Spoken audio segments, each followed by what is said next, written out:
Ok, irmãos, o link já foi disponibilizado aí no grupo da igreja. Se os irmãos quiserem compartilhar com outros grupos, fiquem à vontade, tá bom? Já está aí para disponibilizar. Então vamos orar pedindo que Deus Tá nos... ouvindo? Eu tô ouvindo. Então, tô ouvindo. Nós também estamos ouvindo, viu? E muito bem. Brincadeira. Vamos então orar pedindo que Deus abençoe. Vou pedir para o presbítero Cláudio fazer uma oração lá de Curitiba. Pai amado, nós damos graças, Senhor, pelo dia de vida que o Senhor nos concede, agradecemos pela noite de descanso. Pedimos, Amém. Senhor, que o Senhor esteja conosco neste dia, neste momento de escola dominical.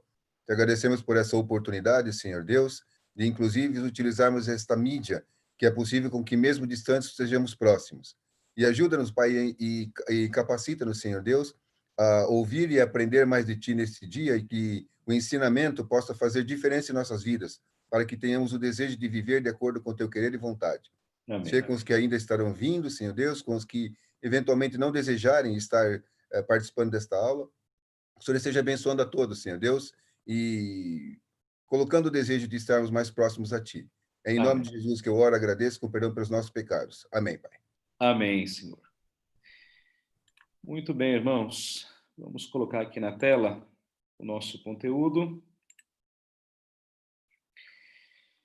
Então, nós estamos estudando a carta de Paulo aos Romanos. Eu vou aqui fazer uma retomada bastante breve, só para a gente não perder o fio da meada, tá? Então, Romanos é considerada uma das cartas mais importantes, né? Um dos livros mais importantes da Bíblia, porque é um livro muito, muito teológico, né? Do início ao fim. Então é um livro que tem uma importância muito significativa na teologia reformada, inclusive, né? Que foi através de Romanos que Lutero entendeu a salvação, a justificação pela fé. Então, na semana passada, nós vimos que a autoria da carta é a autoria de Paulo, né? A autoria paulina. Paulo, ele escreveu, então, essa carta à igreja de Roma, que era composta por judeus e por gentios, né? Basicamente isso. Paulo não foi o fundador da igreja de Roma, né? Ele não teve esse privilégio de plantar aquela igreja, mas parece que ele conhecia alguns irmãos, mas era desconhecido daquela igreja. E é muito provável que essa igreja, então, tenha sido plantada por crentes, por judeus que se converteram no dia do Pentecostes, voltaram para Roma e lá plantaram, iniciaram um trabalho. Então, é a essas pessoas que Paulo está se dirigindo. A data provável, né, para a escrita dessa carta é em torno aí do ano 60, né, mais ou menos, por aí. E é provável que Paulo tenha escrito essa carta a partir da cidade de Corinto, quando ele estava lá possivelmente na sua primeira viagem missionária, né? Primeira ou segunda viagem. E o grande tema, né, que perpassa essa carta é a justificação pela fé somente, né? Parece que essa, de fato, é a tônica que une, né, que reúne todo o conteúdo da carta. Bom, essa carta, então, ela tem uma divisão bastante clara, né? Eu mencionei isso na semana passada. Do capítulo 1 até o capítulo 11, Paulo, então, expõe todo o seu conteúdo, digamos assim, doutrinário, né, teológico. Paulo, então, fala sobre a depravação, Paulo fala sobre a justificação pela fé, Paulo fala sobre os resultados da justificação pela fé, Paulo fala sobre a necessidade de viver uma vida santa, Paulo fala daquela luta interior que existe dentro de nós, entre o espírito, né, o novo homem, né, aquele homem que quer fazer o que a lei manda, mas muitas vezes não faz. Eu falava com a Michelle isso ontem à noite, né? A gente estava conversando, e eu dizia como a gente vê isso claramente em nós, né? Muitas vezes sabemos o que temos que fazer, mas não fazemos aquilo que devemos fazer, né? Fazemos aquilo que nós não queremos fazer. É uma coisa absurda essa guerra que existe dentro de nós, né? E o único jeito de nós vencermos esse cabo de guerra, né, Bia? Falávamos sobre isso agora há pouco, é quando o Espírito Santo, ele luta por nós, que é o capítulo 8, né? Capítulo 8. A vida no Espírito. No capítulo 9, Paulo, então, capítulos 9, 10 e 11, Paulo fala sobre a predestinação. Nós somos eleitos em Deus, né, e por Deus, eleitos em Cristo e por Deus. No capítulo 10, Paulo fala que os eleitos vêm à fé mediante a pregação do Evangelho, né? Mediante a pregação do Evangelho. E no capítulo 11, Paulo trata sobre a posição dos judeus, né, na eleição, né? Acho que tem alguém com o microfone ligado, Bia. Eu não sei quem é. Me parece que é o Paulo, viu? Sei não. Ok, acho que já fechamos. E então, do capítulo 12 até o capítulo 16, que são os capítulos finais, Paulo, então, ele aplica todo aquele conteúdo à vida cristã. Então, a carta aos Romanos é como se fosse um sermão. Pense num sermão. Você tem a exposição e depois você tem as aplicações para a vida, né? As aplicações práticas. É isso que é a carta aos Romanos. Na semana passada também, nós passamos aí, dedicamos um tempo ao capítulo 1, do verso 1 até o versículo 17, né? Nós vimos aí o chamado de Paulo, ele se revela como servo, como apóstolo, como pregador. Vimos que Cristo é o centro da pregação de Paulo, né? O Cristo prometido, o Cristo descendente de Davi, o cumprimento dos planos de Deus, o fundamento do ministério de Paulo e a razão da chamada dos gentios, tudo em Cristo Jesus. Então, o ministério de Paulo era um ministério cristocêntrico, né? Cristológico, cristo-icônico. Depois Paulo, então, faz uma pequena saudação aos romanos, né? Os chama de amados, né? De agapetóis, né? E Paulo os lembra da necessidade de viverem uma vida santa. Falamos também sobre a gratidão, a intercessão e a disposição de Paulo, né? Paulo, então, é grato a Deus pela fé dos romanos, que era conhecida em todo o seu mundo. Paulo, então, ora em favor deles e Paulo se dispõe a ir visitá-los, né? Na expectativa de compartilhar com eles da palavra de Deus, né? O conhecimento da palavra. E aí Paulo demonstra o seu intento, né? Que ele queria muito visitar aqueles irmãos, porém ele estava sendo impedido, as razões talvez o cuidado com as igrejas, enfermidades, outras dificuldades, né? Enfim, nós não sabemos exatamente o motivo, mas Paulo estava sendo impedido naquele momento de visitar a igreja de Roma. E o objetivo de Paulo então era conseguir algum fruto, né? Pregar o evangelho para que algumas pessoas se convertessem a Cristo e conhecessem o amor de Deus. E, por fim, nós falamos, então, do grande tema da carta, né? E Paulo diz que ele não se envergonha de modo nenhum do evangelho. E por uma razão, porque o evangelho é o poder, é o dunamis de Deus, né? Para a salvação de todo aquele que crê em Cristo Jesus.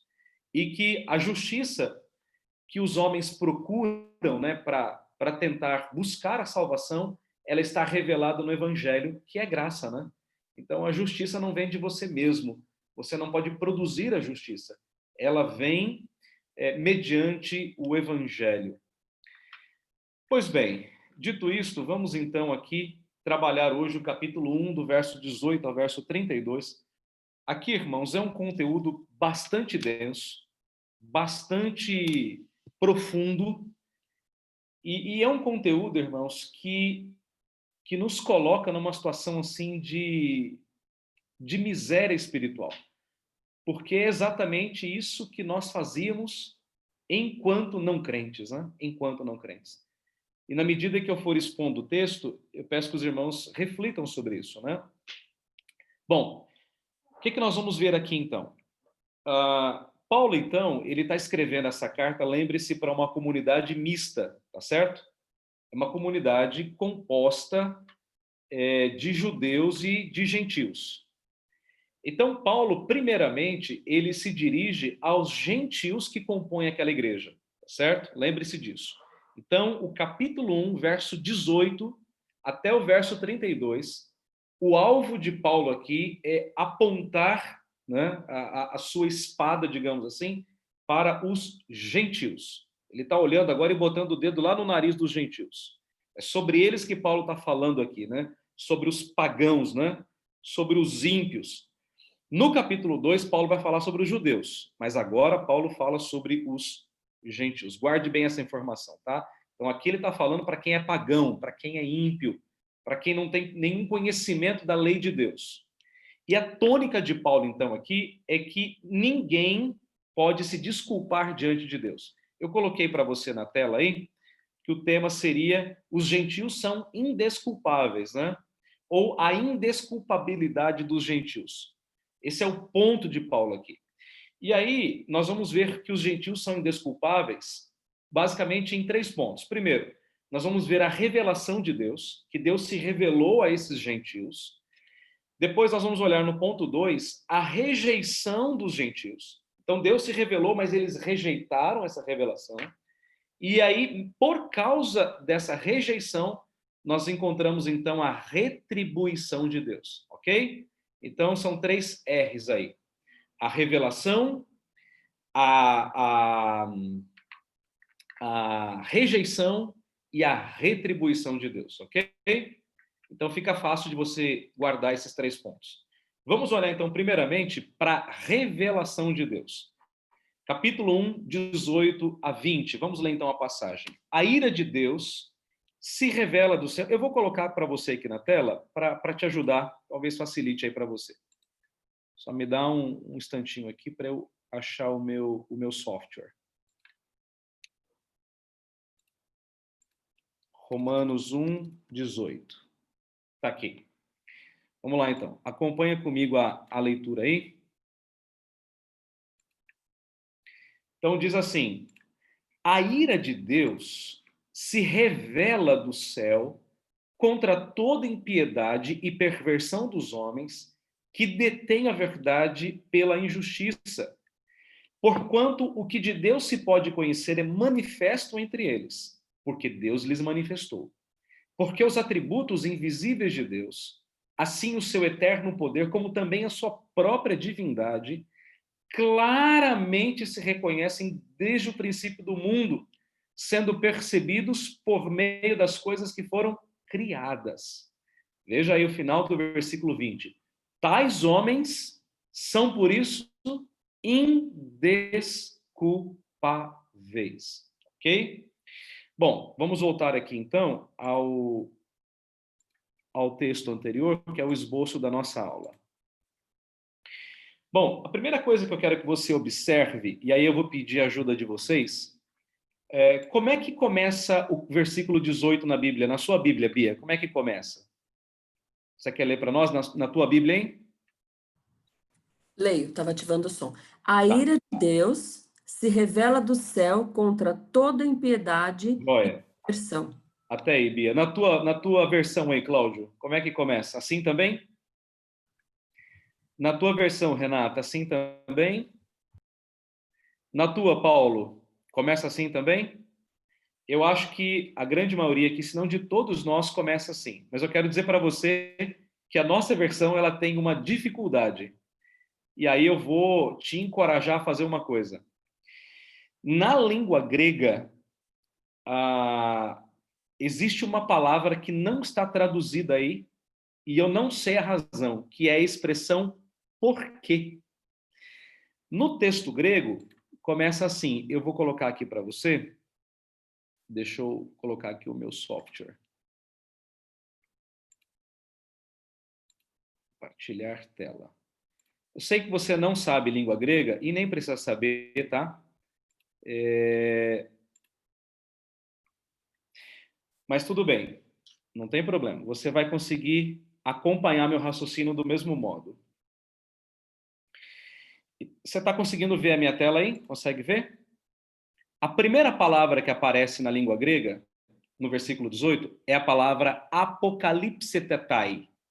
Apocalipsetetai significa revelação. Então tem aqui, ó, em inglês a tradução, ó, for there is revealed, ou seja, está sendo revelada. Aí vem uma palavrinha que não tem na língua portuguesa, que é a conexão aqui, gar, né? A conjunção gar, que, na verdade, é uma palavra aqui muito importante na língua grega, que é a expressão pois, por quê, né? Aí vem arenteu ati auronam, ou seja, porque do céu, ou está sendo revelada, pois do céu a ira de Deus. Aí ele vai continuar o texto. Qual é o problema com a nossa tradução? Falta essa palavrinha aqui, ó, gar. Nós não temos. Então, no português, você lê assim: a ira de Deus se revela do céu. A impressão que a gente tem é que é como se houvesse uma quebra no pensamento do apóstolo Paulo. Veja só, deixa eu colocar o texto aqui para você. Onde é que eu coloquei aqui? Deixa eu achar.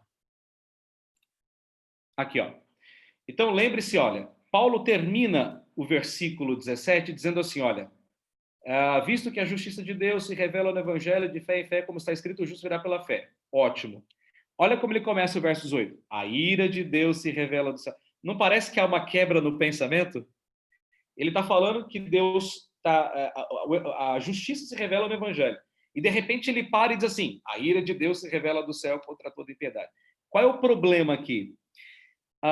Falta essa conjunção aqui. Ó. Olha só, deixa eu colocar uma outra tradução para você. Olha, revista Almeida e atualizada. Olha como é que começa. Olha, porque do céu se manifesta a ira de Deus sobre toda a impiedade. Viu que coisa interessante? Então, falta aqui essa conjunção que está ligando as coisas. Pois não, presbítero? Diga lá.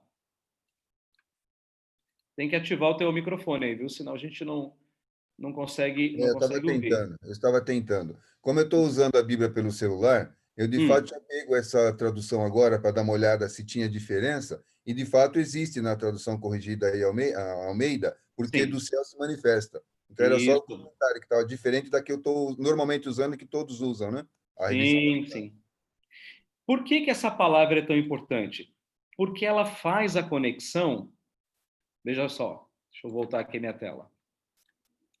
Ela faz a conexão entre tudo aquilo que Paulo disse no verso anterior, que é o verso 17, com tudo aquilo que Paulo vai dizer no verso 18. Em outras palavras, o que Paulo está dizendo é o seguinte, ó, preste bem atenção que aqui está o fio da meada. É como se Paulo estivesse dizendo o seguinte, olha, você precisa ser justificado por meio da fé em Cristo. Por quê? Porque do céu Deus está revelando a sua ira. Então você está debaixo da ira de Deus. Você entendeu agora a conexão? Então, tudo que está aqui do verso 18 é a razão do versículo 17. Ou seja, eu tenho que crer no evangelho pela fé, por quê? Porque Deus está irado comigo. Essa é a razão. Então, eu queria te encorajar, se você usa uma Bíblia de papel ou no celular, a escrever aí na sua Bíblia um porquê. Eu fiz isso na minha aqui, olha. Se você notar, tem um porquê aqui. Porquê a ira de Deus. Então, esse porquê é a grande chave para a gente entender tudo que Paulo vai dizer aqui. Agora, por que o porquê não está aí?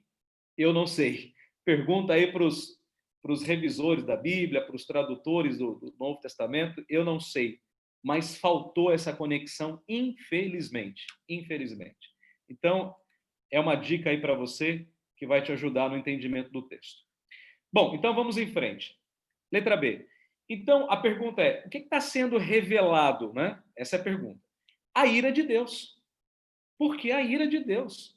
E que ira é esta? É uma justa indignação contra o pecado, irmãos. A ira de Deus é uma justa, santa indignação de Deus contra o pecado. Agora eu quero que você note uma coisa muito interessante. Você já teve uma conversa com alguém e estava se sentindo muito irado contra esse mundo, né? Você viu, olha, é guerra daqui, é fome dali, é corrupção de lá, é gente morrendo, é não sei o quê. E aí alguém fala assim para você, olha, Deus podia mandar uma bomba, né? Deus podia destruir esse mundo logo, né? Mas eu quero dizer para você que a pior manifestação da ira de Deus, irmãos, não é mandar uma bomba aqui no mundo, não. A pior manifestação não é destruir o mundo, não. A pior manifestação da ira de Deus é uma ira silenciosa e invisível. Veja, quando Deus estava irado com o mundo, depois da criação, em Gênesis 6, Deus mandou dilúvio, né? E destruiu tudo, não foi? Foi assim. Quando Deus estava irado com Sodoma e Gomorra, Deus mandou fogo do céu e acabou com aquelas duas cidades e resolveu o problema lá. Só que Deus não faz mais isso, irmãos. Aquilo eram sinais do que Deus faria mais tarde. Mas Deus não manda isso não, irmãos. Deus não vai mais mandar uma bomba aqui e nem mandar cair fogo do céu. A ira de Deus está sendo revelada de maneira silenciosa e invisível. E eu vou mostrar isso daqui a pouco. Segura aí. Bom, vamos olhar então a razão da ira de Deus. A supressão da verdade pela injustiça. É isso que Paulo está dizendo. Porque a ira de Deus se revela do céu contra toda impiedade e perversão dos homens. Veja aí, que detém. Essa palavra deter, traduzida literalmente do grego, significa sufocamento. Talvez você já tenha visto num filme, em alguma situação, alguém tentando sufocar alguém, né, matar alguém afogado, matar alguém colocando um travesseiro, colocando plástico na cabeça. A ideia da palavra grega aqui é o homem, ele está tentando abafar essa verdade. Abafar. É como se ele tentasse colocar um travesseiro, não é, sobre essa verdade de Deus. Ele está ali tentando o tempo inteiro, né, sufocar essa verdade que existe dentro dele. É por isso que o homem luta contra Deus. Né? É uma tentativa de sufocamento. Bom, vamos olhar para o ponto D. A verdade sufocada. O que é que o homem está tentando, então, abafar, né? Ou sufocar? Os atributos de Deus. Que atributos? Aqueles que Paulo menciona aqui no verso 20. A bondade, a pureza, a perfeição, a organização, o poder, a divindade. Veja que esses atributos, irmãos, para a gente conhecê-los, não precisamos olhar para a Bíblia. Basta olhar para a criação. Na criação está revelada a bondade de Deus. Na criação está revelada a pureza de Deus. Na criação está revelada a perfeição de Deus, a organização de Deus, o poder, a divindade. Está tudo explícito na criação de Deus. É isso que Paulo está dizendo no verso 20. Então, Deus está irado com esse homem, porque esse homem está tentando sufocar essas verdades que são claras, né? São perceptíveis na criação. Portanto, Deus então se faz conhecido nos corações e diante dos olhos, né? É o que a gente chama, então, de os sensus divinitatis. É o que eu falei aí, acho que duas ou três quartas-feiras atrás, no estudo bíblico.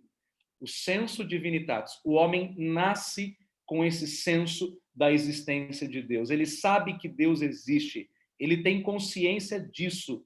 Não existe ateu prático. Não existe. Existe ateu teórico. Prático não existe. Porque no fundo, ele acredita em alguma coisa, ele acredita num ser superior, porque isso está intrínseco no coração do homem. É impossível não acreditar. Né? Lá no capítulo 2, a gente vai ver isso com mais vagar. Então, qual é a conclusão de Paulo? A conclusão é, tais homens são por isso indesculpáveis. Ou seja, a revelação geral, né, no coração e na criação, torna o homem indesculpável diante de Deus. O que eu estou querendo dizer é o seguinte, que a revelação de Deus, ela não é suficiente para salvar o homem, mas ela é perfeitamente suficiente para condenar o homem. Então, quando o homem chegar diante de Deus no tribunal, ele não vai poder alegar desconhecimento. Eu não sabia que o Senhor existia. Eu não tinha ideia da sua existência, Senhor. Ele não vai poder alegar isso. E Deus vai dizer para ele, a criação é minha testemunha de que eu estava lá, de que eu sou Deus, o eterno Deus, o Criador de todas as coisas. Naquele dia, Deus vai chamar o sol, Deus vai chamar a terra, Deus vai chamar as estrelas, Deus vai chamar toda a criação e vai dizer, sejam testemunha contra ele. Eu estava lá, eu estava lá. Tá? Tudo bem até aqui? Alguma pergunta ou alguma colocação que vocês queiram fazer? Ok. Let's em frente. Vamos lá. Ponto 2. Bom, diante então da revelação de Deus, né, no coração e na criação cósmica,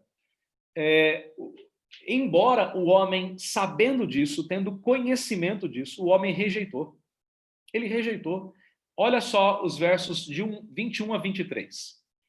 Porquanto, tendo conhecimento de Deus, veja aí, então o homem tem conhecimento de Deus, né? Intrínseco, está lá no coração dele, está estampado na criação. Não o glorificaram como Deus. Opa, deixa eu colocar para você aqui na tela o texto para te ajudar aí. Desculpe. Compartilhar tela. Ok. 21 a 23. Aqui. Então, vamos lá. Porquanto, tendo conhecimento de Deus, não o glorificaram como Deus e nem lhe deram graças. Né? Antes, ao contrário disso, esses homens que rejeitaram a revelação se tornaram nulos em seus próprios raciocínios, obscurecendo-lhes o coração insensato. Então, inculcando-se, por sábios, tornaram-se loucos e mudaram a glória do Deus incorruptível em semelhança da imagem de homem corruptível, ou seja, de aves, quadrúpedes e répteis. Pois não, Bia? O Rafael tem uma pergunta, eu vou ler a pergunta dele aqui, mas se ele quiser abrir o microfone também. Pastor, mas pelo fato de existirem eleitos e não eleitos, isso não pressupõe que os não eleitos, de fato, não creiam em Deus? Minha pergunta está para com a sua afirmação de que o acreditar está intrínseco. Não entendi muito bem a pergunta. Rafa, você não quer... Ele tá na aula? Ele tá. Rafael, você não quer habilitar seu microfone? Deixa eu ver aqui se a gente... Vai lá, Rafael. Tá ativado o teu som, pode falar. Oi, tá me ouvindo? Agora sim. Então, não, pastor, eu tenho... A dúvida é o seguinte. Se o acreditar em Deus ele está intrínseco em todo ser humano, como que a gente relaciona isso com o fato de que existem eleitos e não eleitos? Em tese, o não eleito, por ele não ser atingido pelo dom do Espírito Santo, que é o que vai gerar em nós essa disposição para crer em Deus, se ele não é afetado por essa graça irresistível, como que ele vai acreditar e como a gente pode afirmar que o crer em Deus está intrínseco sendo ele um não eleito? Rafael, boa pergunta. Salvo o meu engano, eu não quis dizer que todo homem crê em Deus. O que eu quis dizer é que todo homem sabe que Deus existe. É isso que eu quero dizer. Veja o que é que Paulo diz. Porquanto, verso 21, tendo conhecimento de Deus. Aqui ele não fala fé em Deus, né?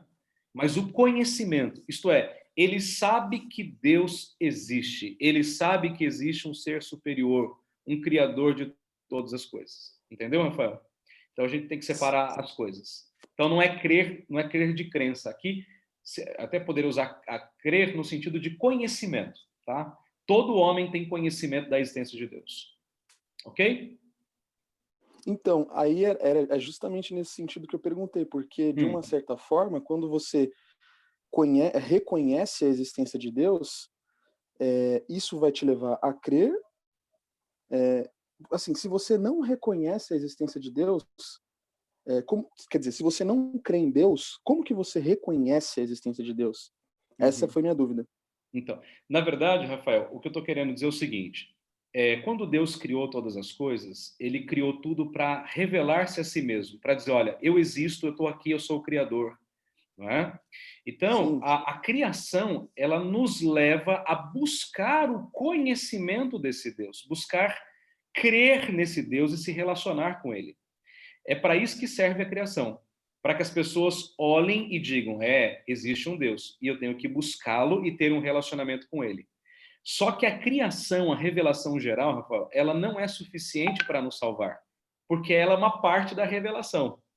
Nós precisamos, para isso, Rafael, que nós chamamos da revelação especial.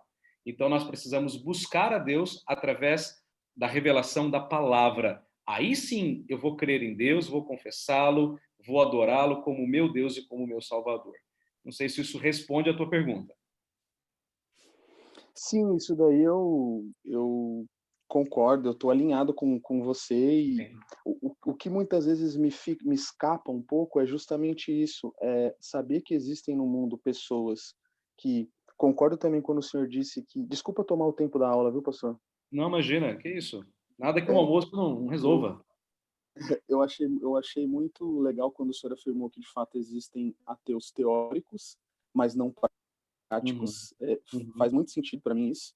Mas uhum. ao mesmo tempo, ao passo que eu vejo em muitas pessoas uma narrativa de que explicam os elementos da natureza e todos os processos que existem no mundo a partir de teorias, eu tenho a impressão de que essas pessoas, elas realmente não conseguem ter percepção da existência de Deus, e em razão dessa ausência de percepção de Deus, elas começam a teorizar de diversas maneiras para explicar como todas as coisas acontecem, justamente porque eu tenho a impressão de que não existe uma percepção nelas de que Deus existe, e para elas Deus não se revela nem na natureza. Essa é a impressão que fica para mim. Ô, Rafael, sua colocação é excelente. Deixa eu só acrescentar uma coisinha aqui. É assim, Rafael, o homem, ele pode, de todos os modos, né, teoricamente, praticamente, negar a existência de Deus, né? Ele não quer reconhecer isso. Lembre-se, Rafael, lá do versículo 18, que Paulo diz assim: a ira de Deus se revela do céu contra toda impiedade e perversão dos homens que detêm. Lembra lá a palavra grega? Que sufocam a verdade de Deus pela injustiça. Então, dentro desse homem, Rafael, existe uma guerra. Ele está tentando sufocar de todos os modos essa verdade intrínseca no coração dele. Ou seja, existe um Deus. Por isso que eu fiz aquela dicotomia entre o ateu teórico e o ateu prático. Não existe ateu prático, só existe ateu teórico. Porque na prática todo mundo adora alguma coisa, nem que o Deus seja ele mesmo, entendeu?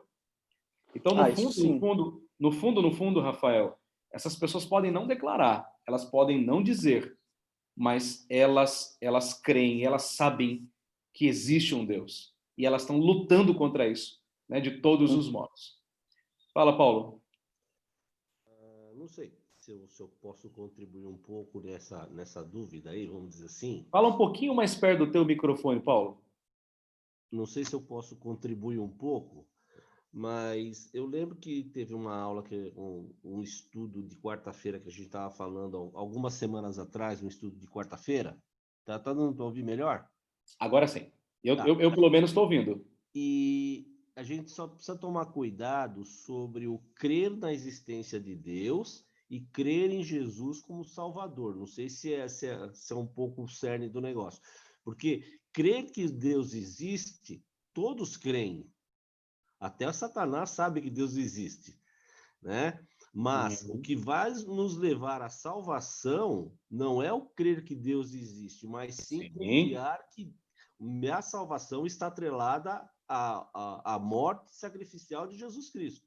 perfeito. Foi até naquele momento a gente discutiu um pouco a questão de que você pega outras religiões, não vamos ficar falando em religiões aqui, mas que sabe que Deus existe, mas coloca a sua fé não em Jesus Cristo, mas crê que Deus existe, né? Sim, Então, talvez seja um pouco aí. A pessoa sabe que Deus existe, mas isso não é o suficiente para lhe perfeito. dar a salvação. Uhum. Ela pode até ter no coração, mas, como está no texto aqui, a crença de que Deus existe vai levá-lo a buscar essa salvação em Jesus Exato. Cristo, Exato. É isso né? mesmo, Paulo. Então, não sei se isso ajuda um pouco essa dúvida aí, não sei. Você também está me devendo um almoço agora, hein, Paulo? Obrigado, Paulo, mas é isso mesmo. O que eu estou querendo dizer em síntese aqui é que essa revelação geral, né, dentro do coração e no cosmos, ela me leva a perceber a existência de Deus. E na medida em que eu percebo essa existência, eu quero ter um relacionamento com esse Deus. E o meio para se ter esse relacionamento é óbvio, é Cristo. É que Paulo não chegou nesse ponto ainda. Porque primeiro Paulo está falando com os gentios, lembre-se.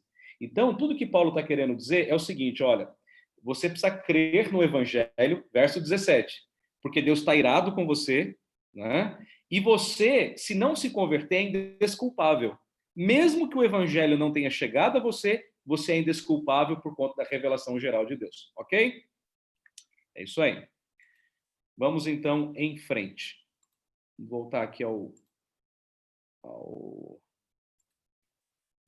nosso esboço.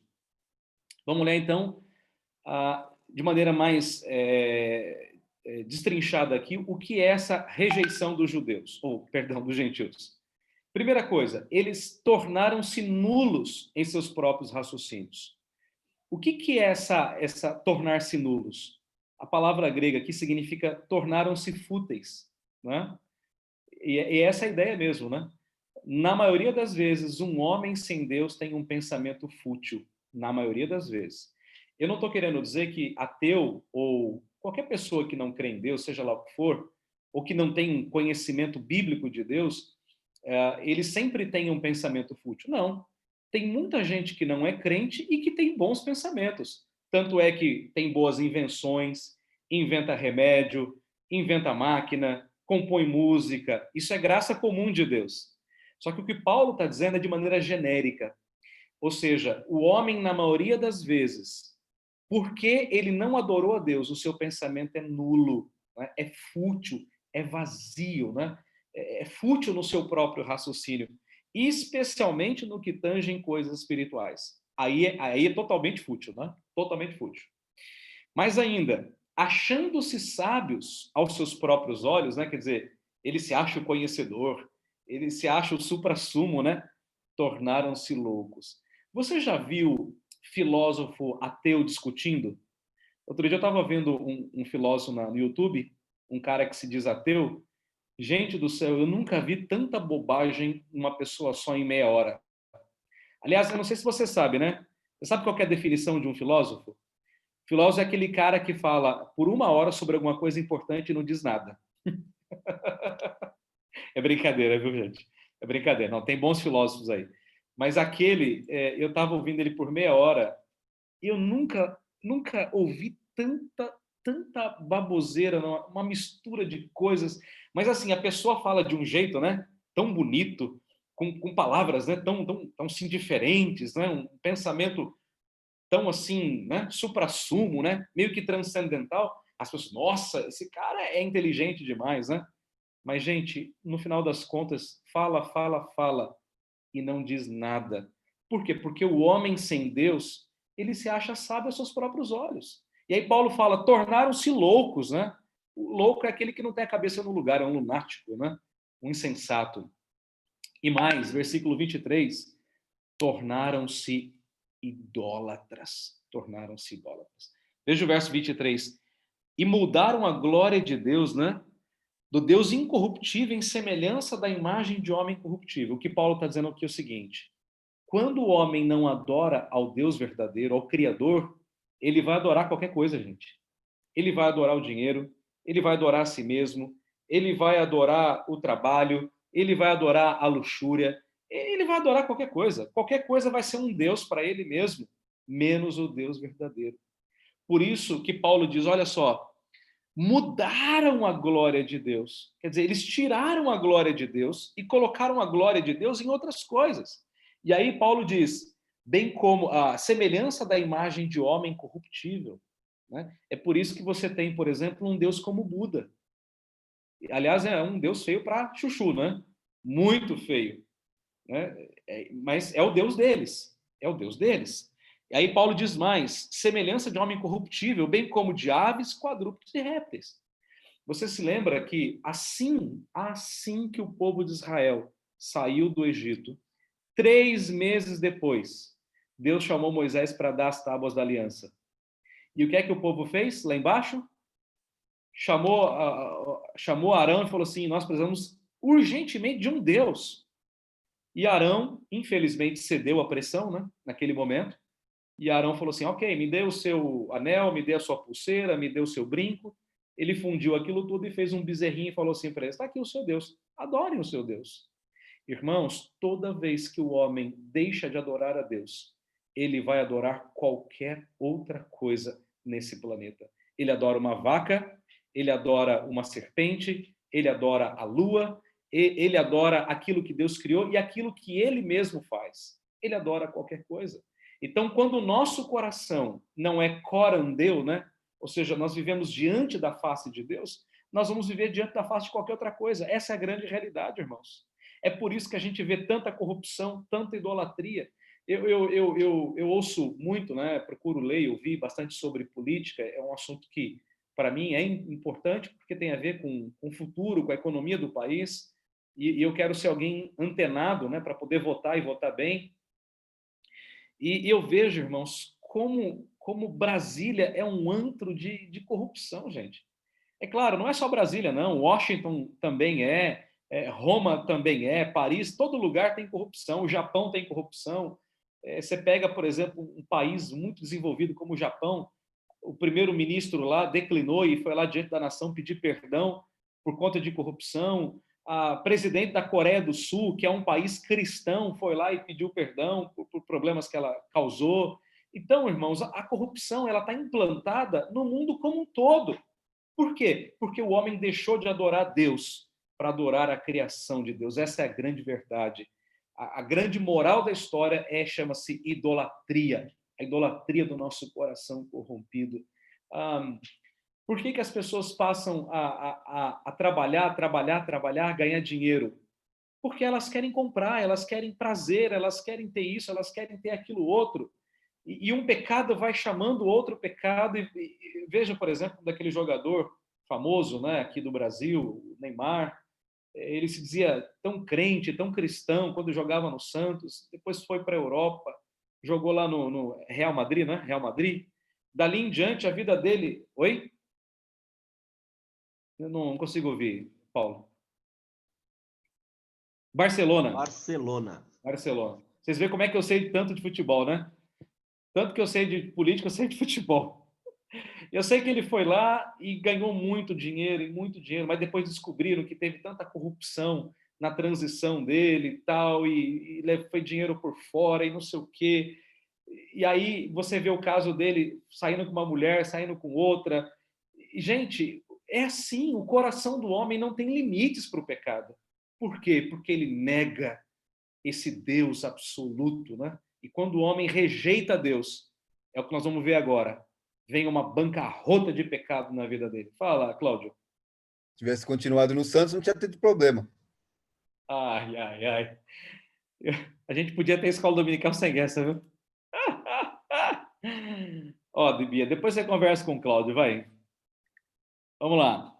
Então, acompanhe meu raciocínio, tá? Deus se revelou, tá? Ele se revelou através das coisas criadas. Mas esse homem, então, ele rejeitou essa revelação de Deus. Ele rejeitou peremptoriamente, deliberadamente, né? Racionalmente, ele rejeitou. E então agora Deus vai retribuir essa rejeição. Eu quero que você veja que a retribuição de Deus é na medida do pecado. Na medida do pecado. Acompanhe comigo aí a leitura do verso 24 ao verso 32. Vamos fazer assim, nós vamos ler por partes, porque é um texto grande, a gente vai lendo e vai destrinchando. Vamos lá. Acompanha aí, eu vou colocar aqui na tela para facilitar aí para você. Veja só. Por isso, né?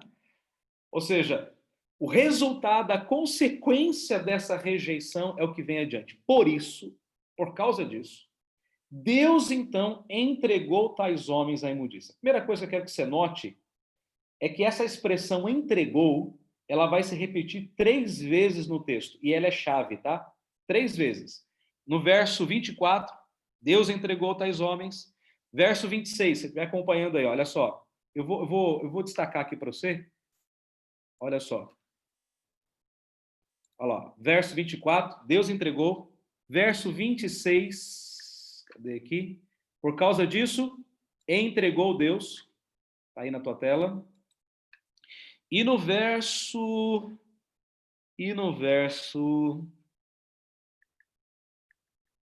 28. Aqui, ó. Deus os entregou. Perceba aí? 3 vezes, ó. Deus entregou Deus, Deus os entregou. Essas 3 expressões, elas são chaves aqui no texto. porque elas mostram como é que Deus, então, entregou o homem. Lembra que eu falei para você lá atrás que a pior manifestação da ira de Deus não é mandar fogo aqui para o mundo, não? Se Deus mandasse fogo, estava ótimo. Queimava tudo, resolvia tudo, mandava um... Bom, água Deus falou que não vai mandar mais, né? Ele já prometeu isso. Mas se Deus mandasse fogo, Deus acabaria com tudo, estaria tudo resolvido e pronto. Mas Deus não vai fazer mais isso. Não agora. Só que eu quero que você entenda que a ira de Deus, ela é tanto revelada agora, no presente, como ela será revelada futuramente, finalmente. Mas como é que Deus, então, revela a ira dele agora, nesse presente momento? Quando Deus entrega o homem a si mesmo. A pior disciplina que Deus poderia dar ao homem, guarde bem essa informação, é entregá-lo a si mesmo. É como se Deus dissesse assim, é pecado que vocês querem? É pecado que vocês terão. Não sei se você já viu um Fusca descendo ladeira abaixo sem freio. Ninguém segura. Talvez você já tenha visto fogo pegando morro seco acima. Ninguém freia. Fogo, morro acima, Fusca sem freio, ladeira abaixo. É isso que Deus está fazendo com a humanidade. Ninguém segura. E eu vou mostrar para você. Acompanhei. Por isso, Deus entregou tais homens, isto é, aqueles que rejeitaram, à imundícia, pelas concupiscências do seu próprio coração, para desonrarem o seu corpo entre si, pois eles mudaram a verdade de Deus em mentira, adorando e servindo a criatura em lugar do Criador. E aí Paulo faz uma pausa e diz assim, ei, o qual é bendito eternamente. Paulo não consegue falar sobre o nome do Criador sem adorá-lo, né? Bom, vamos dar uma olhada para isso aqui, então. Deixa eu colocar aqui o esboço novamente na tua tela. Olha só. Primeira expressão, então. Deus os entregou. A expressão Deus os entregou aqui significa Deus abandonou a mercê. Deus abandonou a sua própria sorte. Pensa num filho que chega para você e diz assim, pai, sabe como é que é?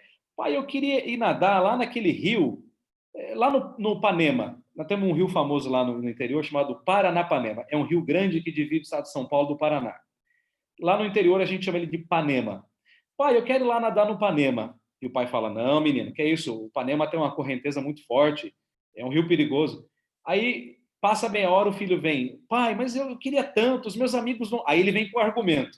É que os amigos vão juntos, sabe como é que é? Todo mundo vai, pai. Me deixa aí. Aí o pai fala assim, menino, eu já falei para você, o Panema é um rio grande, é perigoso, a correnteza é forte, é um rio fundo, muita gente já morreu lá. Aí passa meia hora, o filho volta e fala assim, mas pai... Aí ele vem, mas pai... Agora ele vem com outro argumento, mas pai, eu já sou de maior, pai, eu já tenho muita idade, eu tenho 13 anos, pai. Eu já sei o que fazer da minha vida, eu já estou na 6ª série, pai. Veja, mas pai, os amigos vão, vai ter um churrasco, nós vamos de Brasília, pai, vai todo mundo naquela Brasília amarela, né? Aí o pai já fica de saco cheio, né? E fala assim para o filho, tá bom, se você acha que é isso que você quer, então vai. Só que a responsabilidade é tua. Eu não vou amarrar você aqui no pé da mesa, não vou te trancar. Você já acha que é crescidinho? Então vai. Eu sei que, salvo aqui as devidas proporções, tá? Um exemplo bastante aqui infantil, mas o que eu estou querendo dizer para você é o seguinte, é isso que Deus está fazendo. Deus está dizendo assim, tudo que eu quero é que você me adore, mas já que você não me adora, então eu vou fazer o seguinte, eu vou entregar você a sua própria mercê, a sua própria sorte, vai lá, faz o que você quer.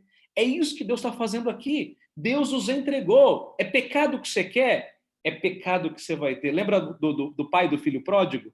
Não é? O filho pródigo chegou para o pai e falou assim, pai, eu quero conhecer o mundo, pai, porque esse negócio de igreja, esse negócio é muito cansativo, a gente fica aqui, tem que fazer culto toda hora, tem que ir para a igreja e não sei o quê, pai, eu quero conhecer o mundo. Então, pai, me dá a parte que me pertence.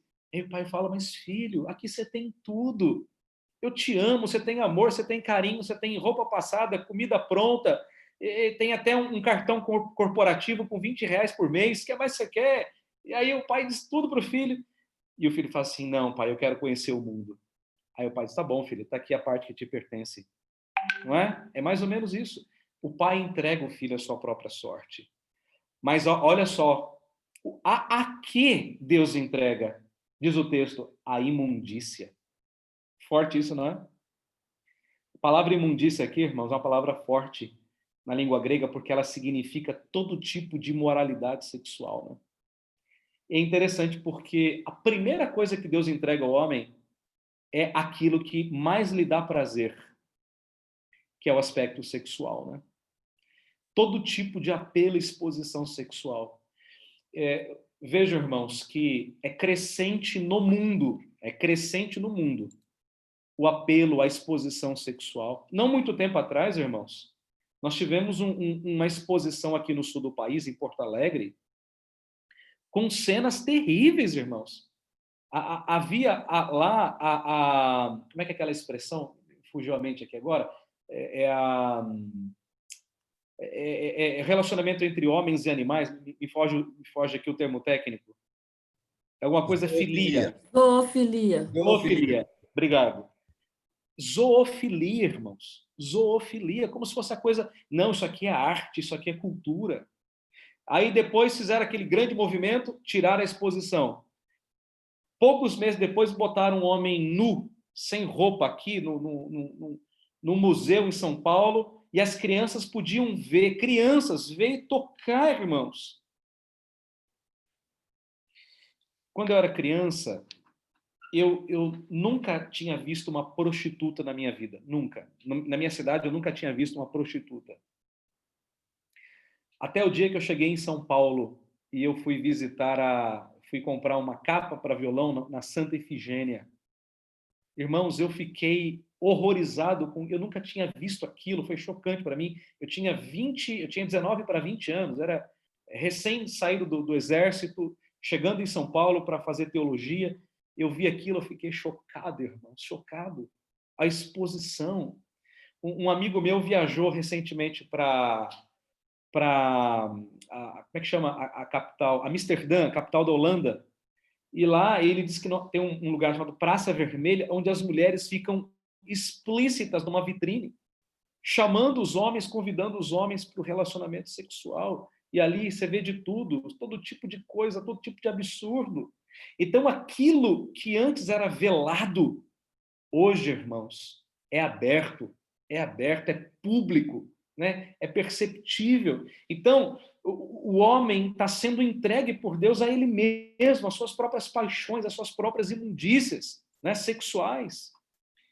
Mas olha só, Paulo ainda diz no verso 24, pelas concupiscências, concupiscência aqui é uma palavra forte, é uma palavra que a gente não usa muito, né? Mas a concupiscência, anote se você quiser na tua Bíblia, em algum lugar, concupiscência significa forte desejo ou inclinação por aquilo que é ruim, por aquilo é um desejo desenfreado, que não tem limite, né? Que não tem freio, é um desejo desenfreado. Então Deus entregou o homem ao coração dele, né? Ao desejo desenfreado dele.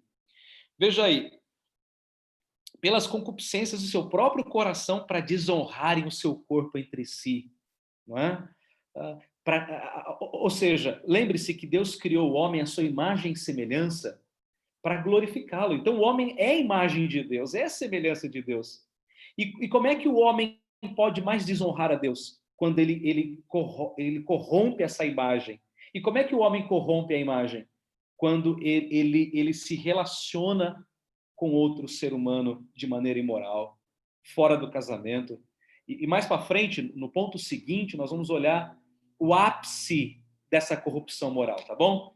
Dá uma seguradinha aí. Vamos em frente. Versículo 25. Pois eles mudaram a verdade de Deus em mentira. Mentira. Qual é a verdade de Deus? A verdade é que existe um Deus. Essa é a verdade. Adorando e servindo a criatura em lugar do Criador. É isso que o homem está fazendo. Quando ele coloca o dinheiro acima de Deus, quando ele coloca o sexo acima de Deus, quando ele coloca qualquer outra coisa acima de Deus. Ele está mudando a verdade de Deus. Vamos caminhar um pouquinho mais. Vamos olhar para a segunda expressão, Deus os entregou. Olha só. Então, puxa lá uma setinha, né, do verso 18 até o verso 23, é um bloco, aí vem uma setinha para o verso 24. Por isso, Deus os entregou. Aí lá, daquele primeiro bloco, 18 ao 23, puxa uma outra setinha para o verso 26. Por causa disso, ou seja, por causa daquela rejeição, esse é o ponto, Deus os entregou. Veja aí, irmãos, olha que expressão forte. Deus os entregou a paixões infames. Essa paixão infame aí, eu coloquei para você entre parênteses, são paixões desonrosas. Então, o pecado que Paulo está condenando aqui, irmãos, é o pecado da homossexualidade. Veja aí. Por quê? Olha aí. Porque até as mulheres mudaram o modo natural de suas relações íntimas por outro, contrário à natureza. Paulo fala assim, porque até as mulheres, o que ele está querendo dizer é o seguinte, era muito comum o homossexualismo entre homens, mas não era comum entre mulheres, o que nós chamamos então de lesbianismo. Mas Paulo diz, olha, a coisa se corrompeu de um modo tão terrível que até mesmo as mulheres, que era uma coisa impensável, até mesmo elas se corromperam. Até mesmo elas se corromperam. Que coisa triste, não é? Até mesmo as mulheres mudaram o modo natural do seu relacionamento por outro, né? Cara, como isso aqui é forte, irmãos. Contrário à natureza, quer dizer, é contrário à criação de Deus. Porque Deus criou o ser humano para o homem se relacionar com a mulher dentro do pacto, dentro da aliança. Mas quando um homem se relaciona com outro, quando uma mulher se relaciona com outra, isso é uma coisa contrária, não é só a Deus, não. É contrária à própria natureza. É contrária à própria natureza. É uma coisa que vai contra o senso.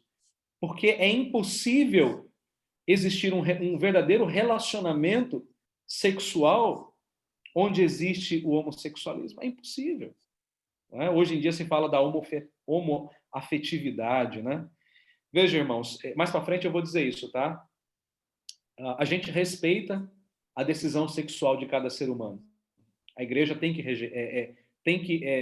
respeitar a decisão, a opção sexual de cada ser humano. Quem quer viver como homossexual pode viver, é uma opção dele e ponto. Mas não quer dizer que nós tenhamos que concordar com isso à luz das Escrituras. Porque à luz das Escrituras nós temos um ponto de vista. Nós temos não é um preconceito, é um conceito. E o conceito de que isso é contra aquilo que Deus criou, não é? Originalmente.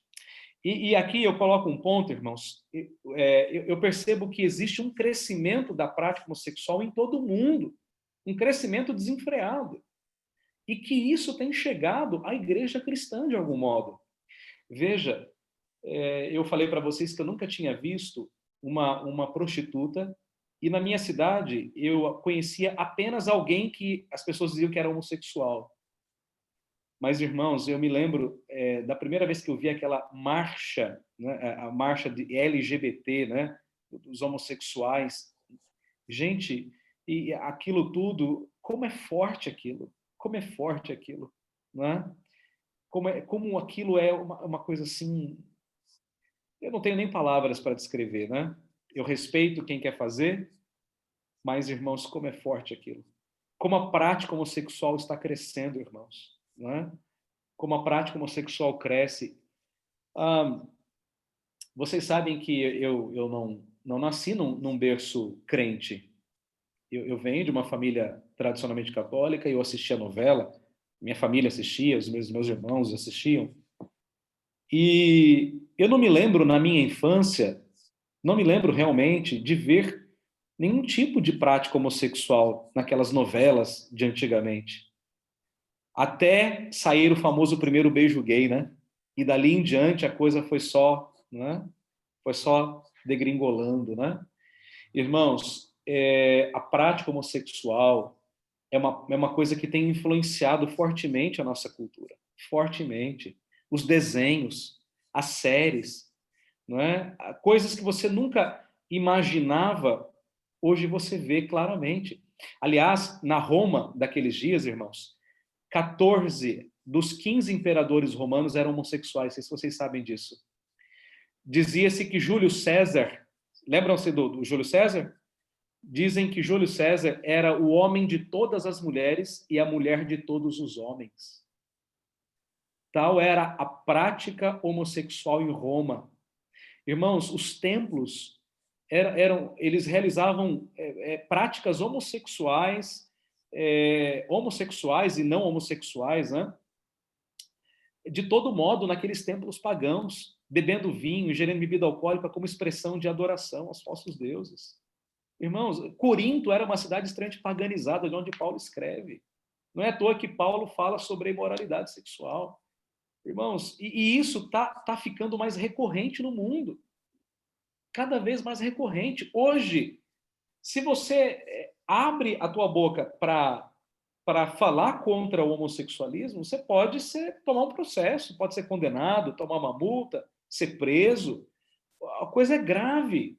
Veja, irmãos, e pior, toda essa situação ela está adentrando as igrejas. Na igreja da Escócia, eu estive lá em 2011, quando estava tendo a General Assembly, que eles chamam de Supremo Concílio, né? Assembleia Geral, e eles estavam discutindo se eles manteriam no ministério um pastor declaradamente homossexual, que vivia no homossexualismo, que tinha um relacionamento homossexual. Eles estavam discutindo numa Assembleia Geral se eles deveriam manter aquilo ou não. Ao passo que a PCUSA, né, que é a Presbyterian Church, a igreja presbiteriana dos Estados Unidos, que é a nossa igreja mãe, né, de onde veio Simonton, hoje é uma igreja que aceita livremente a prática homossexual, ordena pastores homossexuais, casa homossexuais. É uma igreja totalmente liberal, totalmente corrompida. Fato é que a igreja presbiteriana rompeu relações com a mãe. Você imagina um filho chegando para a mãe e dizendo assim, olha, eu não posso mais ter você como a minha mãe porque você não ama mais o Senhor. Mas é isso na prática, irmãos. É isso na prática. E nós não podemos permitir que essas coisas adentrem as portas do cristianismo brasileiro. Nós não podemos. Você sabe que hoje já existe igreja evangélica de homossexuais aqui em São Paulo. Outro dia eu vi uma reportagem naquele... Tem um blog chamado Gerizá, mostrando a ordenação da primeira pastora lésbica do Brasil. E aí, qual é o argumento que esse povo... Eles usam a Bíblia. E qual é o argumento que eles usam? Paulo era machista, isso era uma coisa do primeiro século. Não, meus irmãos. Quem inspirou isso aqui foi o Espírito. E essa palavra aqui, ela é eterna, ela é imutável. E ela não aceita nenhuma exceção, de forma nenhuma. Ou cremos em tudo ou não cremos em nada. Então, meus irmãos, a situação é cada vez pior. Mas eu quero que vocês percebam que a coisa está indo assim, ó, morro abaixo, tá? É isso que eu quero que vocês percebam. Morro abaixo. Fala, Cláudio. Uma outra alegação que eles trabalham é que, pelo que eu ouvi, é que Deus é amor. Então, toda forma de amor é possível e é válida, porque Deus é amor. É verdade, Deus é amor, mas o Deus que é amor estabelece a maneira como as pessoas devem se amar. Né? Deus tem um parâmetro de amor, né? Porque isso não é amor, é libertinagem, né? É libertinagem. Vamos olhar então aqui para... sim, vamos terminar o versículo 27. Semelhantemente, olha só, primeiro ele falou das mulheres, né? Depois ele fala dos homens. Semelhantemente, os homens também, deixando o contato natural... perdão, eu vou colocar a tela aqui para você, para te ajudar. Olha só, verso 27. Semelhantemente, também os homens, deixando o contato natural da mulher, que é o natural, né, o normal, se inflamaram mutuamente em sua sensualidade, cometendo torpeza, né? Palavra forte, né? Imundícia, homens com homens, e recebendo em si mesmos a merecida punição do erro. Interessante, não é? Então, Deus não está mandando fogo, mas Deus está punindo o homem nele mesmo, né? na medida em que o homem comete esse tipo de coisa, ele sente que aquilo não é natural. Porque a gente sabe que não é natural, irmãos. A gente sabe que não é natural. Nós temos consciência disso. Todos têm consciência disso. Vamos caminhar aqui para a terceira expressão, Deus os entregou, né? Vamos ler então do verso 28 até o verso 32, para a gente encerrar. E por haverem desprezado o conhecimento de Deus, olha só. Então, porque Deus se revelou, mas porque eles desprezaram, eles ignoraram, eles abafaram, sufocaram esse princípio de que Deus existe, o próprio Deus, então, os entregou, olha só, a uma disposição mental reprovável. Já vou explicar o que é isso. Para praticarem coisas inconvenientes, cheios de toda injustiça. Aí, Paulo, aqui eu quero que você note, ele dá uma lista de 21 pecados, tá? Cheios de toda injustiça, malícia, avareza e maldade. Aqui, Paulo engloba tudo, tá? É sexo, é dinheiro, é inveja, é tudo. Possuídos de inveja, homicídio, contenda, dolo, malignidade, sendo difamadores, caluniadores, aborrecidos de Deus, insolentes, soberbos, presunçosos, inventores de males, desobedientes aos pais, insensatos, pérfidos, sem afeição natural e sem misericórdia. Perceba que a lista é grande, hein? E aqui Paulo coloca tudo, tudo. Todo tipo de pecado é Deus entregando o homem a si mesmo. É pecado que você quer, é pecado que você vai ter. Agora veja como é que Paulo conclui o texto. Ora, conclusão, concluindo, conhecendo eles a sentença de Deus, de que são passíveis de morte os que tais coisas praticam. Então não pense que você que o homem não sabe, não. Ele sabe que no fim a coisa vai ficar feia para ele. Ele sabe disso. Não somente as fazem, mas também aprovam os que assim procedem. Eu já vou destrinchar isso aqui para te mostrar uma coisa importante. Deixa eu voltar aqui para o meu texto. Então, olha só. Deus, então, entregou uma disposição mental reprovável. Disposição mental reprovável aqui significa incapacidade, né, de discernir e indignar-se com o erro. É isso que quer dizer, uma mente reprovável, né? Ele perdeu o senso, ele perdeu essa possibilidade de distinguir o certo e o errado, ou a capacidade de indignar-se com o erro. Por quê? Porque aquilo se tornou uma coisa tão normal para ele, porque ele não vê aquilo mais como um erro, ele vê aquilo como uma coisa natural, tranquila, vamos em frente, vamos fazer, porque está tudo certo. E aí que Paulo segue com uma lista de 21 pecados que marcavam o mundo pagão e que marcam o mundo também na nossa época. Letra D. Sobre tudo isso, irmãos, virá a condenação de Deus. Já está vindo. Deus está entregando o homem a si mesmo. Isso já é condenação. Mas virá uma condenação final. Agora vejam, isso aqui é um ponto importante. Não apenas sobre os que praticam essas coisas, como também sobre todos os que aprovam essas coisas. Então, o que Paulo está dizendo aqui é o seguinte, ó, o mundo está cheio de pagão que é moralista. Aliás, os filósofos eram muito moralistas, viu, gente? Filósofo não era homossexual, filósofo não tinha essas práticas, não entrava no mundo da corrupção, eles tinham uma vida ilibada.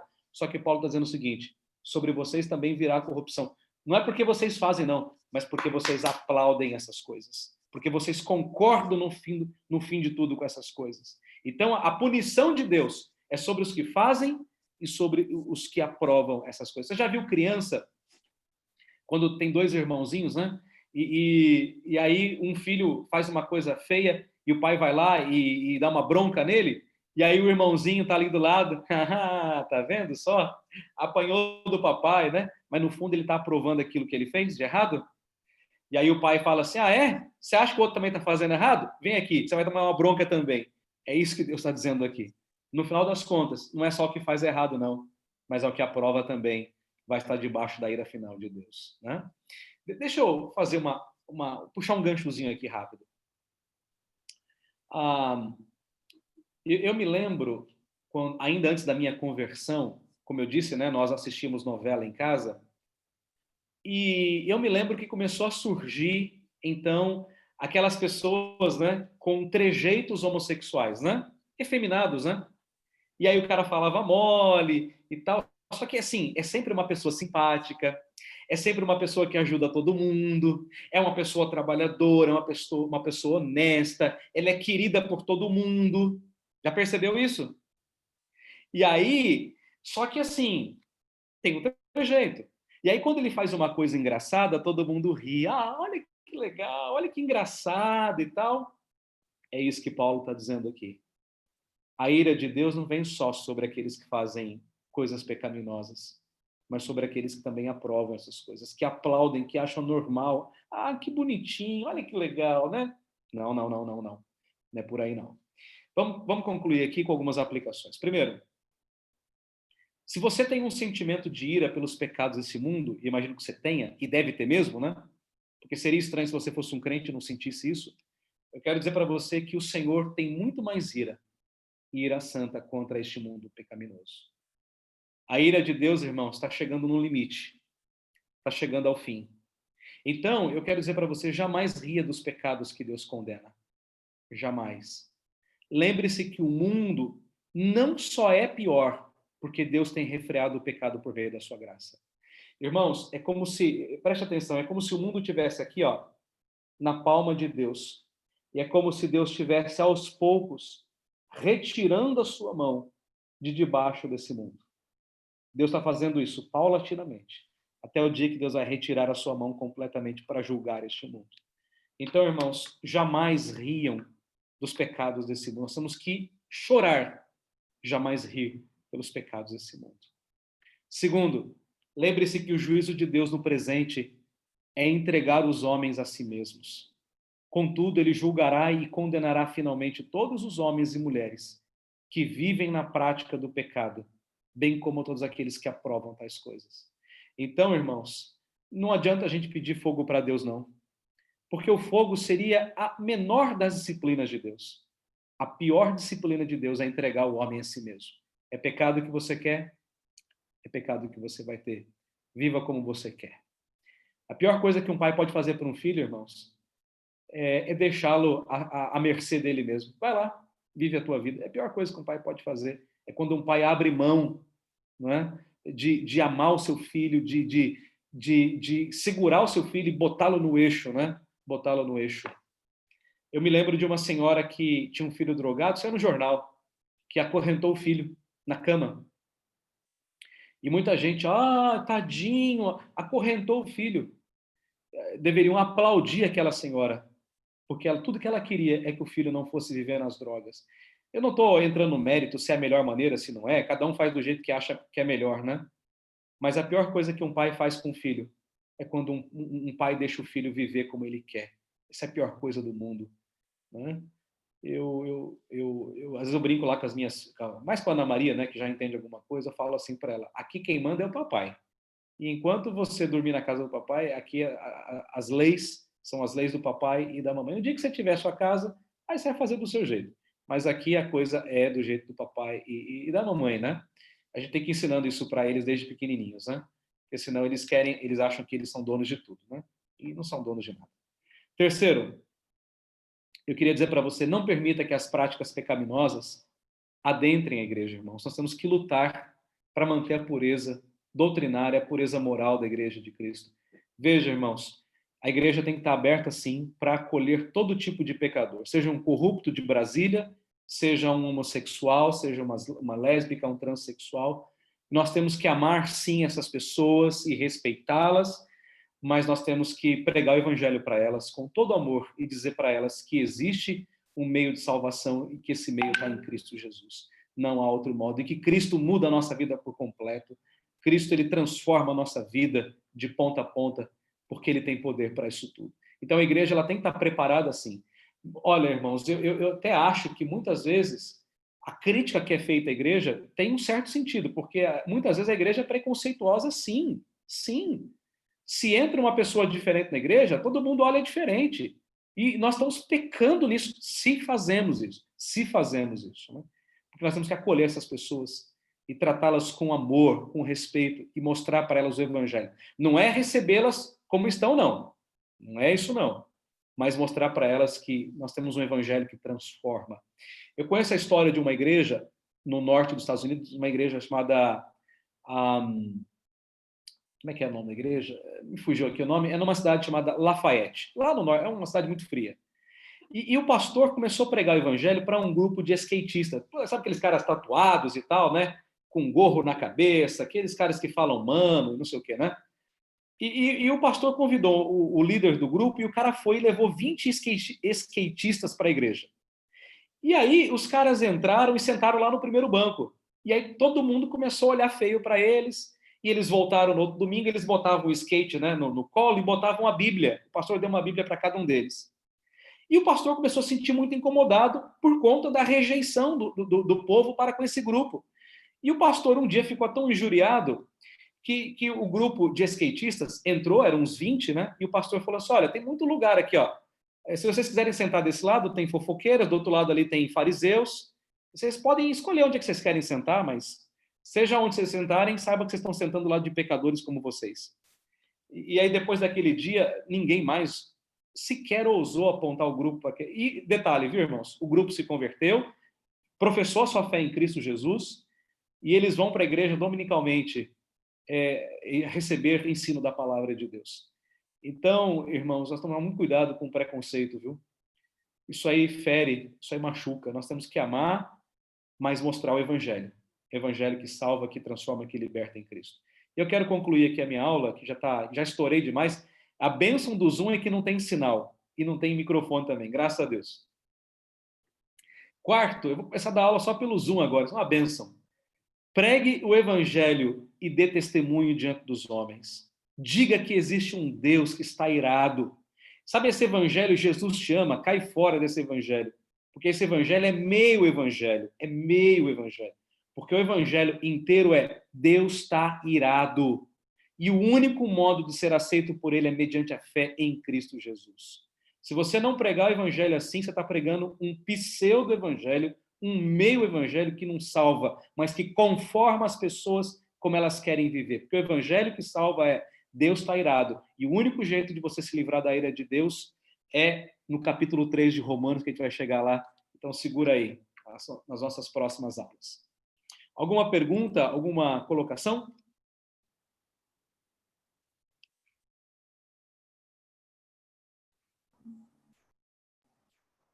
Pastor, Oi, fala. posso fazer uma pergunta?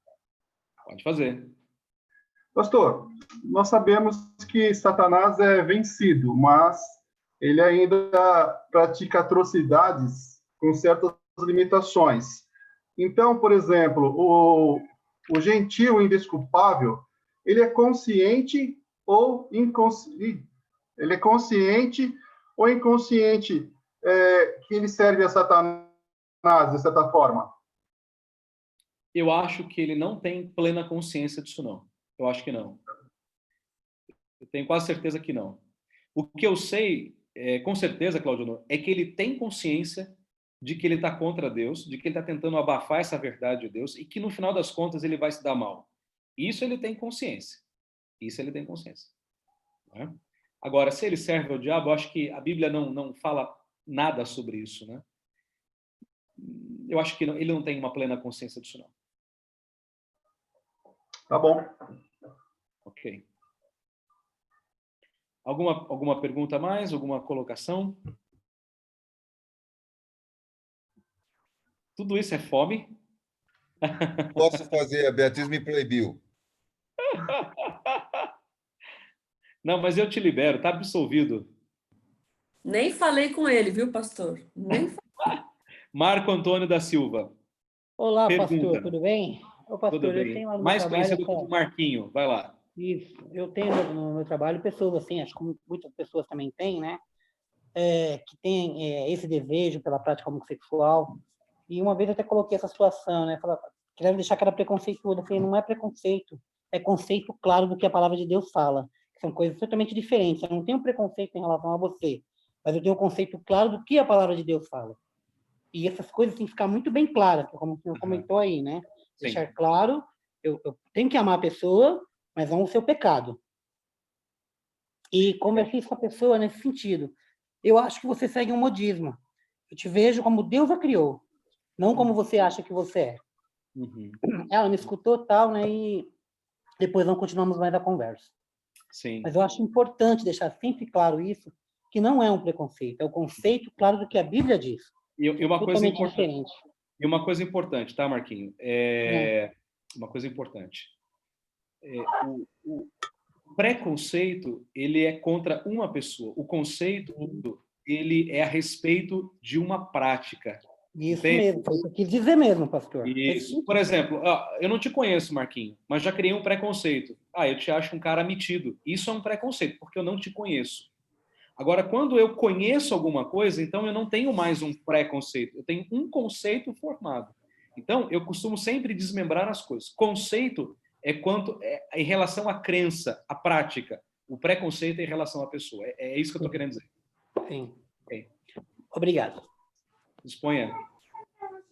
Pastor? Oi, fala, Edelcio. Então, no início, né, você até comentou que Deus agia, né, que nem Sodoma e Gomorra, né, nessa destruição forte que Deus, né, também fez na época de Noé. E agora, depois de um certo tempo, até na Bíblia, ela foi mais sutil, né? Correto? O que eu estou querendo dizer, Delcio, é que assim, lá no princípio, Deus usou de expedientes muito duros para resolver o problema da pecaminosidade. Ele destruiu o mundo com água, depois mandou fogo, né, em Sodoma e Gomorra. É isso. Mas esse não é mais o método de Deus hoje. Não é mais o método de Deus hoje. O método de Deus, segundo Paulo, é entregar o homem a si mesmo, né? As suas próprias paixões, desejos, né? Mas a gente pode ver esse vírus como uma movimentação de Deus no mundo, né? Deus, eu não tenho dúvida de que tu está debaixo do controle de Deus e não tenho dúvida nenhuma de que Deus permitiu essa situação. Não acho que Deus seja o criador do vírus, mas eu acho que Deus permite na sua soberania esse tipo de coisa para despertar o homem. Ele se utiliza muitas vezes da maldade do homem para despertá-lo, para fazê-lo, né, cair na insensatez, né? Porque não só esse, mas teve gripe espanhola, né? Teve ebola, várias outras, até catástrofes que levaram muitas pessoas, né? E eu creio que Deus se utiliza dessas coisas, Deus, para nos trazer de volta a sensatez, né? Para nos fazer pensar e refletir sobre a nossa vida, né? Verdade, tem toda a razão. E está mais próximo, né, de Deus também, né? Aprender a viver mais próximo dele. Né? Mas eu sinceramente, Edelcio, eu penso que esse vírus ele foi e está sendo muito mais proveitoso para a igreja do que para o próprio mundo, não é? Porque a igreja tem orado mais, a igreja tem buscado mais, a igreja tem se unido mais, né? Obrigado. Mais alguma colocação, mais algum pensamento? Ok, irmãos. Em sendo assim, podemos então encerrar a nossa aula. Não sei se a Lu quer falar dos aniversariantes.